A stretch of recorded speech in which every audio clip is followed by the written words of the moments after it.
This is CBS News Bay Area with Juliette Goodrich. Good evening. Up top, it's another first alert weather day because of the wildfire smoke choking much of the Bay Area. But some relief may be on the horizon with the winds picking up later tonight. So here's a look outside. Still a lot of haze and unhealthy air in some of our regions. A spare the air alert has been issued through tomorrow. Some of this smoke and haze is coming from wildfires in Humboldt County, as well as wildfires in Oregon.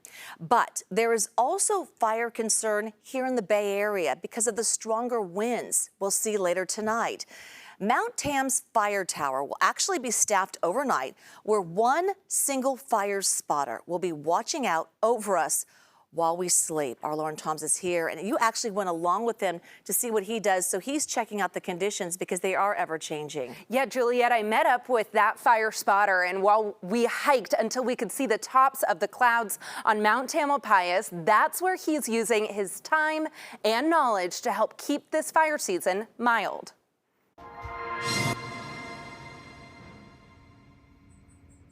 15-minute hike up to the fire lookout on Mount Tam. Doug Kuntz does this hike 4 times a month. He's headed to the Gardner Fire Lookout atop Mount Tamalpais. Well, I'm a retired fire captain, so to get back and be involved in the fire service still is important to me. And I have a lot of years of experience, and so it's good to put that to use still. After nearly 3 decades as a firefighter, he now serves as a volunteer. He's tasked with keeping watch on unpredictable weather patterns this time of year that could suddenly heighten the local fire alert. When it's red flag and it's really high fire danger, which we're coming into right now, you really have to be aware. Even when it seems like it's benign, it can change quickly. Like tonight's fire weather watch, it could switch to a red flag.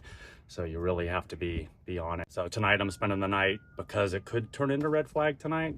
And then we'll monitor the radio all night. And if it's high winds, we'll stay up all night and watch. This is where he'll be spending the night, making sure fires from the north don't show signs of spreading south. Waiting for Mount Tam weather. Okay, go ahead. Doug calls in a weather update. State is 0, temperature 61, humidity 73%, winds are out of the east at 5, hazy skies and coastal fog. And every 10 minutes, he scans the area for signs of fire. Even with low visibility, he can see nearly the entire Bay Area. It's pretty spectacular. He serves as a bird's eye view to help fire crews navigate difficult terrain. And even with the latest in camera and AI technology, he says the human component remains crucial. We can be pretty fast to give an update on what's happening with Google Maps and kind of knowing the county well. And that's something that the cameras and AI just can't quite, we enhance their ability to, see what's going on as well. This year, the Bay Area has seen a mild fire season compared to recent years, largely due to the wet winter.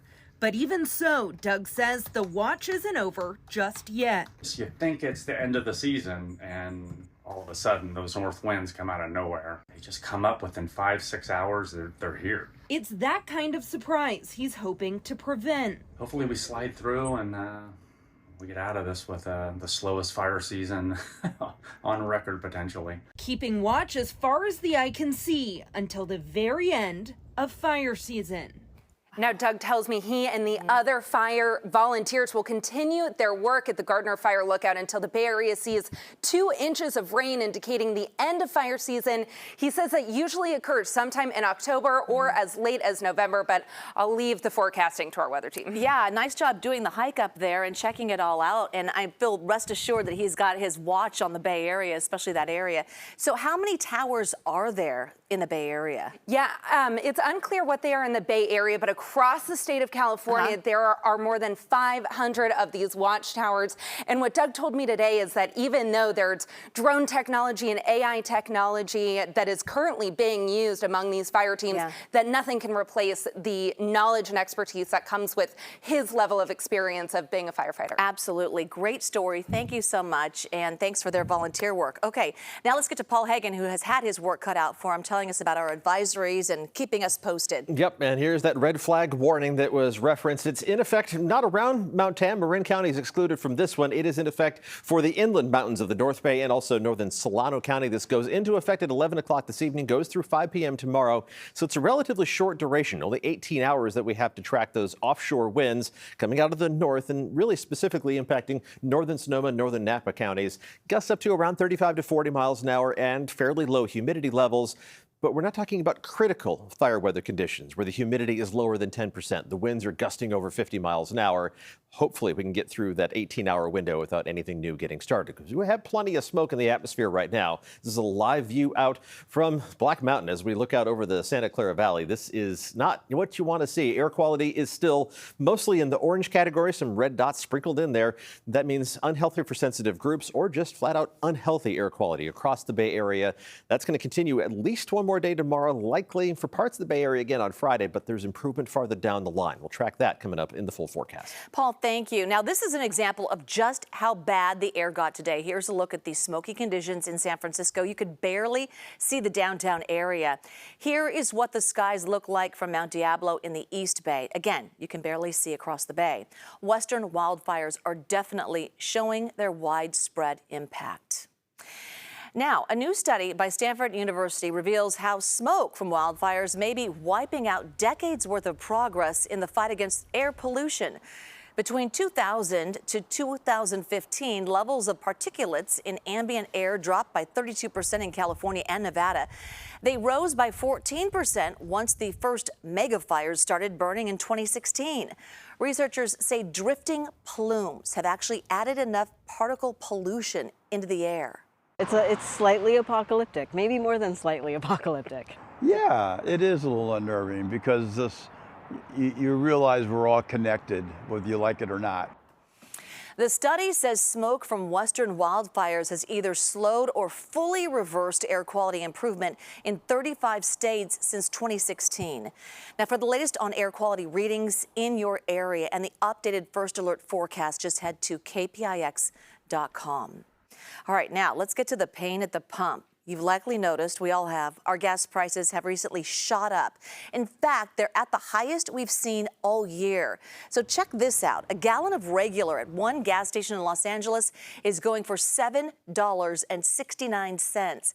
It's not as drastic around the rest of the state, but still high nonetheless. Here in the Bay Area, we saw people filling up for $5.79 in San Ramon, including one woman who was driving from Carmel to Oregon to help move her son into school. We've been actually pricing out flights to bring him home, and it's cheaper to fly than it is to drive. Out-of-state tuition, all the fun stuff. Not a good time for gas prices to be this high. We're not happy. Yeah, so what is causing this increase? Okay, so gas prices are influenced by the price of oil, and recently two major oil exporters, Saudi Arabia and Russia, cut production. But California is seeing a much bigger increase than the rest of the nation, and even experts say there really is no clear reason.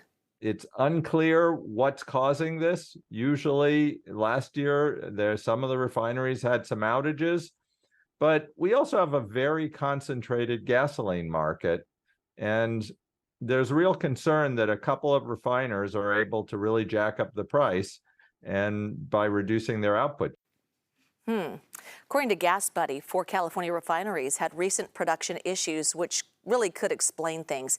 There could be some relief on the way. Refineries switch to a cheaper winter gas blend, but that typically does not happen until October. We're right around the corner. All right, here's something you can actually get for free, okay? The U.S. Health Department is once again providing free at-home COVID tests. That's starting September 25th. Next Monday, you can order up to 4 free testing kits per household. The tests are designed to detect the current COVID variants that are going around. They're supposed to be good through the end of the year, but health officials say they'll have instructions on how to verify extended expiration dates. Still ahead, they work in our fields to feed us, but oftentimes they live in very poor conditions. The new push to make sure farm workers have a chance at the American dream.